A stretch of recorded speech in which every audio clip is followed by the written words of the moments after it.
Claire, welcome to the show. Thanks, Noel. Glad to be here. It's so good to have you on the show. And I'll tell you, for our listeners, which a lot of them have walked in your guys' shoes, I just love the perspective of this book. I mean, whenever we can get preventative and not deal with the crisis, which I think you're going to be able to really offer to our listeners. And really what we're talking about today is mission ready. How do you prepare and walk through the various stages of military life as a couple? And excited to hear your story. And this is not necessarily a how-to manual. It's more of this is Claire Wood and the experience that she's walked through. And you guys have, you've put it into a book that's just been, it's wonderful. So encourage our listeners to go pick up Mission Ready Marriage, My Life as an Active Duty Wife. But maybe just take us in through some of the key parts of this story. So before joining the military. Okay, so we actually had very little family or really even friends who were affiliated with the military. And so when this kind of came on our radar, we had no clue. And I can't stress that enough. We were both very, really naive about what to expect with the military. And just to give you a little bit of background, I grew up in Tennessee, lived there until my husband went on active duty. And so I come to the military with a background of a lot of stability, with family, geographically, a lot of stability. And really my whole life just kind of all centered around like the surrounding area of one zip code, which is kind of the opposite of what military life is like. And so Ryan and I married in 2001. And at the time, I think we both felt a calling to ministry. And I was teaching high school at the time, and he was as well. And I think he was kind of hopeful that teaching could kind of count and would fulfill that ministry calling in his life, but the Lord kind of kept pursuing him.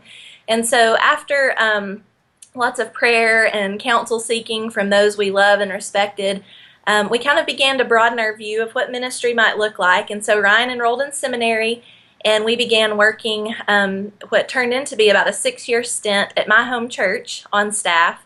And during those years, we both just really felt like this is what we're going to do forever. Like we're going to end up pastoring in a church, and this is what ministry will look like for our family.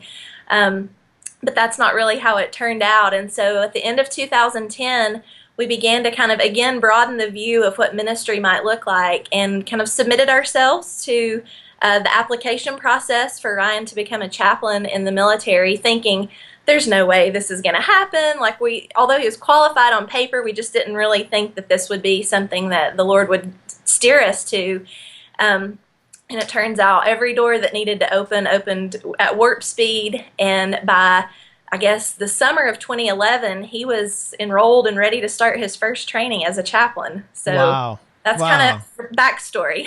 I mean, how many, your experience of just meeting with military couples or wives, would that similar story be told in their life? I mean, in terms of stability, and then all of a sudden kind of that culture shock of a lot of, transition and moves and all those kind of things. Is that pretty typical?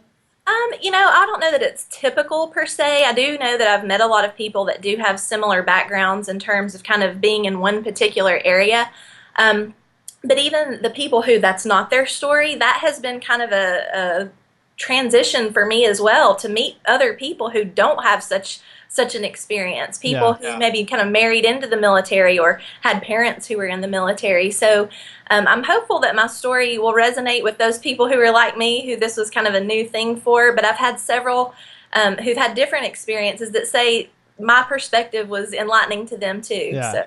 So at this phase, I mean, it seems like you guys are excited about this. This seems like a new calling, a new opportunity, a lot of anticipation. Let's lead into the next chapter, or the next part of your guys' story, which was the first move to a new home away from family. Right. Okay. So you're right. We were very excited and really just refreshed with like this new ministry that God had birthed in our family and in our home. However, I am a planner, and I am a person who needs to know details before any phase or stage of life. I kind of want to gather all I can so that I will do it well. Mm-hmm. And I was kind of searching around for that as a military spouse, and I wasn't finding a lot. And at the time, I didn't have a wide network of friends even who were able to give me insights into what that was like. And so we actually thought that the military would just listen to where you wanted to go and send you there, which is another clue to how naive we were. But that's not what happened. They didn't send us where we asked. They sent us 24 hours from our hometown. And that's a difficult drive to make with 3 young kids and an expensive set of airline tickets. So we were kind of thrust into this world where I physically could not get back to my family very easily. And I went through a real season of mourning, of homesickness, of really feeling isolated in this new place with just my husband and kids. And it was really kind of a crossroads for us in our marriage to finally leave and cleave after having been married 10 years. We were just so comfortable with all of our extended families around us. This was kind of this crucial moment for us in dealing with the homesickness and being faced with just each other. Yeah. Maybe one of the questions I think maybe a lot of our listeners have is what did you need during this time? I mean, this is a big step away from home, that support system, family, extended family. What did you need? I needed a lot of things. I always say one thing I needed was just to chill out. I think I was just envisioning like, oh, we are never, ever going to get to go back home. And I sometimes can live in those absolutes of never and always. And so I always think that that's one thing I definitely needed was just to calm down and just to say, you know what, the Lord called us here. I need to trust in His plan and trust in His purposes. I also needed to just realize that I was a grown woman and not a little kid. And even though this was like my first time kind of away from home, I needed to trust in the way God had equipped me to handle life. And so those were probably 2 of the biggest things I needed. And then really I needed to lean into my marriage and trust that this calling that God had placed in us was one that He wasn't asking me to endeavor on and carry on my own, but He was giving me a husband to help walk this road with me. And so what about Ryan? What did he need during this time? I mean, it seems like for you, it's probably a different set of needs than what he was experiencing. Right. Well, and kind of to backtrack a little, I always say, we get to this new place and he immediately goes to work. He has a mission, he has a job, he has colleagues. I didn't have that. And so I think maybe he needed me to maybe a little more quickly try to find what my role was going to be or find my friends or volunteer or some outlet so that I wasn't putting this intense pressure and guilt on him to kind of be everything I needed. And he quite practically needed to be able to just get to his new job and like dive in without, psycho wife back home. Makes sense. And so what did you guys see happen in your marriage during this time? I'll say at first it wasn't pretty because my natural response wasn't to just lean into our vows and our commitment. Yeah. My natural response was really to blame Ryan. Like, you are the one that took us away from, what we've known for all these years. And so I think for us, we really needed to focus on giving one another a lot of grace, a lot of patience. And obviously, men and women deal with things very differently. And where maybe I was a little overly emotional, there were times that he was a little overly standoffish. And I needed him to connect with me a little bit more. But I needed to focus on doing that at the right time and picking the right times to kind of have discussions or tearful moments with him. Yeah. And what got you guys through this season, this situation? Well, I would say a lot of things. Ultimately, our faith in the Lord and our trust in Him and our trust in the calling that He had placed before us. That's kind of like my big picture answer. But really, in a practical sense, what got us through was communicating, was sharing with one another what it was that we each needed. Something else that got us through that time, I would say, was just time itself. Just through the course of a few months and interacting with our chapel community and interacting with our neighbors and making friends and finding places to plug in, time itself helped heal that. But I will openly admit I'm fairly impatient, and so I couldn't see that right up front. It was in hindsight that I realized time was what we needed. Nice. And I think that's oftentimes what you describe, that blame guilt cycle. And early on in this call or mission to, move into the military, you see that cycle happen with couples, and it kind of sets up the next stage to be even more risky, especially as it relates to their marriage, which is generally after that training period's gone and you're establishing a new community, it's the first deployment. And he's gone. So tell us about, what happened during that? And really, again, kind of the same questions, like what did you need and what did he need during that time? So we arrived at Fort Bliss in El Paso in August of 2011, and roughly a year later, a little bit more than a year later, he was scheduled to deploy. And so I think part of my issue was just some of the stress and pressure I knew, because this training for the deployment and the deployment itself was looming for us. And so there was already this kind of intense pressure on that.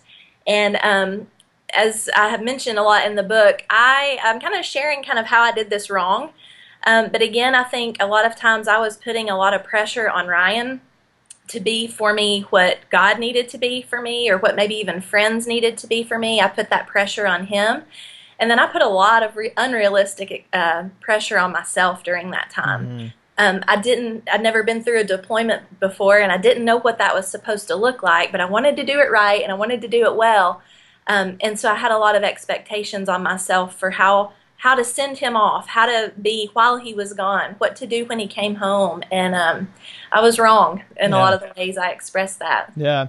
So tell me, when you say you put a lot of pressure on Ryan to be what only God could do in that moment, what do you mean by that? Like, what was it that you needed that only God could fulfill? Well, gosh, I think that's just a multifaceted answer. I have found in my life that when I am not actively seeking the Lord through spiritual disciplines of prayer, Bible study, fellowship with other believers through church or chapel services, that I can kind of get run down emotionally and spiritually, which then kind of escalates to being run down physically. I don't sleep well, and then it kind of just spirals out of control. And so I would say in my focus on the mission ahead, I had let some of those spiritual disciplines kind of atrophy during that time. And I think things like patience with Ryan, or even good communication with Ryan, suffered because I wasn't really taking care of me so that I could be what he needed. So one of the thoughts that crosses my mind is, I think some women would say, man, you were way too conscious of what Ryan needed, and where were your needs being met in this process because of all that you were going through. How would you respond to that? Well, I would say that in hindsight, definitely, I was not taking care of my needs like I should. Yeah.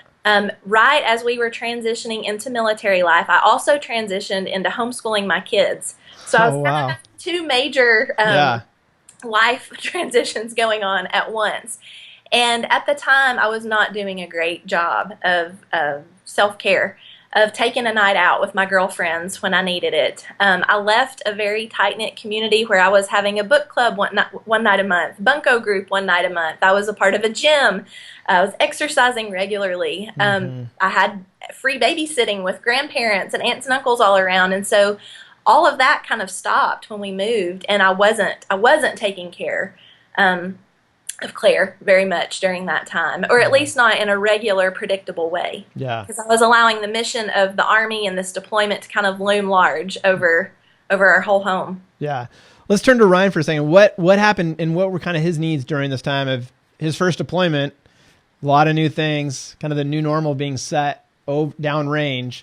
What did that look like in terms of his needs? Well, this again was something I learned after the fact, and it was one of those things that was such a simple aha moment that I thought, man, if I had only known that, this would have just saved us so much pain and trouble. But I think for me, during that time, I was really, whether I was doing it intentionally or not, I was putting a lot of pressure on Ryan and blame. Like, he was choosing this deployment over our family.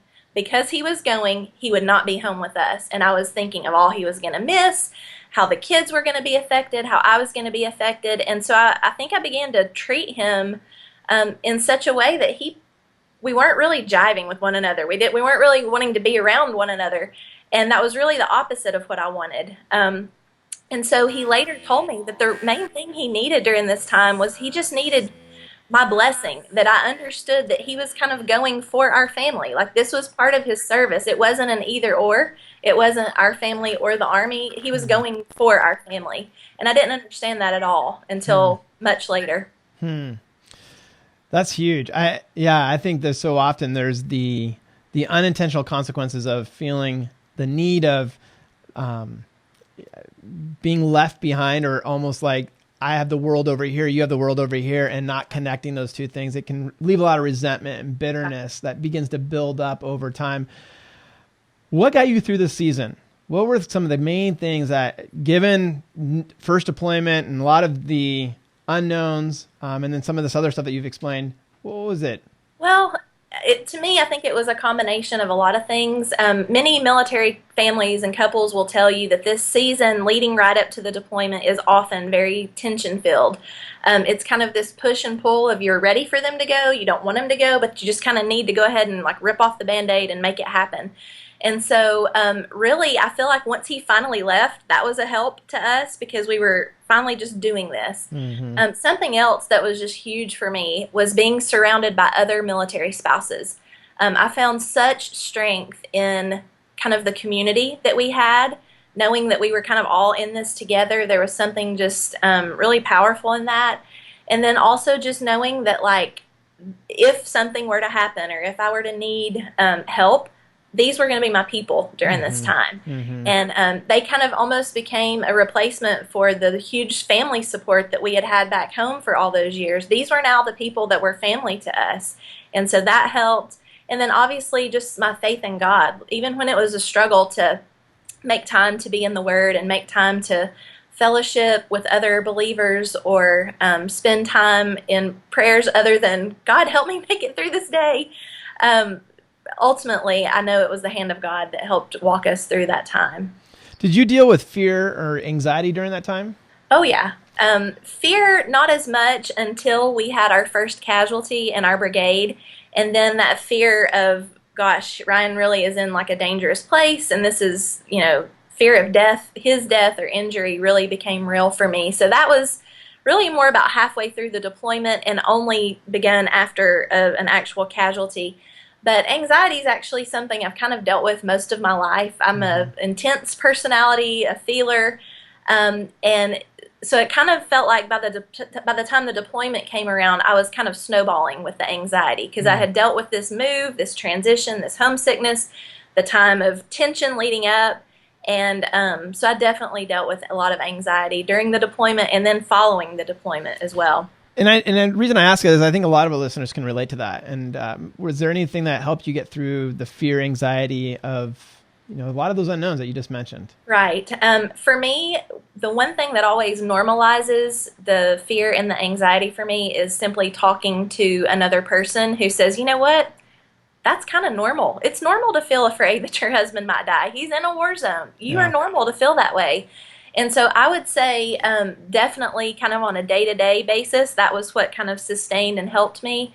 But I talk a lot in the book that I realized after the fact, especially after he came home and we were walking through the reintegration, that I very much probably needed to seek some outside help, either through like my medical doctor or a counselor or pastor. Mm-hmm. And if I had the chance to go back and walk through that season again, I wouldn't have let that fear and anxiety cycle linger like I did. Yeah, well, I'm glad that you mentioned that because I think that's one of the things that oftentimes it's in hindsight that people realize the severity of what they were dealing with, and then they, it's almost like it's too late to deal with some of the unintended consequences to that, right? I mean, it affects your relationship with your kids, your husband. I mean, there's a lot of things that and you personally, right? So absolutely. Moving into, and you kind of touched on that in the reintegration period, which is another huge transition, right? So you're in deployment, you guys are learning what this looks like and how to communicate and how to stay connected. Let's talk about reintegration. Okay. Well, kind of one of the themes of the book is just my being very naive to what each rite of passage would entail. Yeah. And I think I spent so much time preparing for the actual deployment and how I was going to survive it and how the kids and I were going to have fun and, help the time to pass that I really did not give any thought to the reintegration. I joke in the book that other than like having a banner made, like, yeah, he's going to be home. And so it really caught me off guard that there would need to be this season of really taking things slowly, welcoming Ryan back into our home, back into our routines, back into our marriage, back into the parenting. And I think in my impatience, I was like, oh, he's home. Let's just dive right back in. Life as we know it. You're fine. I'm fine. And that wasn't the case at all. We made the mistake of trying to allow a lot of visitors very shortly after he came home. We also made the mistake of trying to go and visit other people when we really should have taken that time to just chill out for a few months before we started adding back in normal activities. Yeah. What happened during that time? I mean, you talk about coming back, or Ryan coming back, and you're kind of jumping in to say, "Hey, let's just do life. You're back, great." Yeah. What was the situation for Ryan as he came into the home that he was dealing, kind of the new normal? Okay, well, thankfully, Ryan came home, I would say, and I think he would agree, physically unharmed, psychologically unharmed. I would say the biggest consequence of the deployment for him, being a chaplain, he was kind of emotionally drained and spiritually a little drained because he had been giving so much during that time. But other than that, there were really no noticeable differences with him. He was very patient and very slow to kind of ease back in. But there again, we were living with this very intense tension because on the one hand, I wanted him to dive right back in. I wanted to say, you know what, buddy, I've done this for 9 months. You make some decisions now. But the flip side of that is I didn't want him to make decisions unless he went through me because I had been in charge and I had been making all the calls. I had been making all the decisions, large and small. So it was this very tense time, really both of us kind of walking on eggshells because he wanted to rejoin and kind of get back in, and I wanted him to do it, but I wanted him to do it my way because that was the way we'd been doing it for 9 months. Right. So that was a real awkward time, and I say sometimes maybe even more for a Christian marriage because, we submit to the biblical view of marriage, and Ryan the head of the home, and he is Christ is the head of his head and our head, but it was a very awkward time because I wanted to just give it all back to him. But you can't go for 9 months when you're the mom, the dad, the boss, the CEO, and you can't just hand that off and not expect some consequences. So what during this phase, what were your needs? Well, one of the things in hindsight that I can kind of look back on and see that I did not do well, I kind of took this as Ryan is home. Let me hit the pause button on my life that I've been living so I can give him my undivided attention and help make sure the kids transition okay. And I think a couple things that I needed to kind of keep some of my routines going that I had. I needed to still reach out and seek out a lot of the friendships that I had spent these 9 months building and really leaning into. It's a lot of military spouses will tell you it's like the metaphor of the neighborhood. All the wives are out barbecuing and hanging out, and then the minute our spouses, service members, come home, we all go in and lock the doors. And that was really difficult for me to not lose, but the dynamic changed of a lot of those friendships. So I needed to maintain those friendships. I needed to get out and do things that were life-giving to me, like exercise and spend time in Bible study or with a group of women who could kind of help walk me through this. But I kind of just said, oh, Ryan's home, let's clear the schedule. And he didn't expect that or ask that of me. I just thought that's what you were supposed to do. Like, this is an intense time. Let's hunker down and, get you reintegrated. Yeah. Yeah. What about Ryan? What were his needs coming back from deployment? He would probably say... Maybe we should ask him that. Yeah, we should probably ask him. I think he would say one of his biggest needs was just to kind of come home and be able to take a deep breath. And just kind of, I won't say relax in the sense that he felt he shouldn't come home and pitch in with household chores or anything, but he just needed a reprieve. He needed our home to be more of a sanctuary of rest and a place where he could recharge after his long deployment. Yeah, yeah. What would you say? I mean, because I think this is one of those critical points in the journey, a military family couple, that oftentimes can be really disruptive, and it can create some bad outcomes. What got you guys through the situation together as a couple? Again, I would have to say our faith in God. At the end of the day, for both of us, when things start getting tough, we kind of just have to hit the reset button and come back to this fact that for us, we didn't feel like we chose this as a career. For us, this feels like a calling. And when times get difficult and when the tension mounts and the communication becomes difficult, we kind of have a rule in our marriage that we just have to hit the reset button and kind of get back to why we're doing what we're doing. And that goes a long way. The other thing I would say that got us through this time would just be, again, the passage of time. I don't think we can expect our service member to come home and like the week after they're back, life's back to normal. It took several months for us to just relearn how to live with one another. And so I would say time, again, helped to heal. Yeah. Well, even as you're going through this process, it feels exhausting. There's so much that's going on there, right? And I think you talked about this in your book about just the fatigue, the exhaustion that started to set in. And then you're not done yet, right? Because then there's another move ahead and you start this process all over again. So maybe just touch on what happened to you guys as you're coming back, reintegration, you've kind of moved past that phase line. And then all of a sudden the Army says, or the military says, we're going to be sending you over here, which is disrupting your community, your support, all the things kind of walk us through that. What was that like for you and how did you get through that time?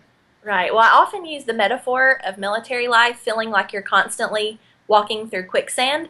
And just when you think you've gotten yourself kind of out of it and you're ready to stand on, both feet again, you take a step and back you go. And so it does, if you think about doing that literally, that would be physically exhausting to continually try to climb your way out of quicksand and then fall back in.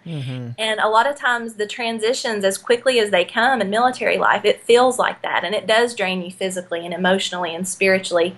But I guess for us, and again, this whole book is an exercise in looking back in hindsight, but again, I was kind of just getting through the reintegration when it was time to start thinking about pulling away from this community that had been our home and our family for all these, few years. And again, I was met with a lot more anxiety.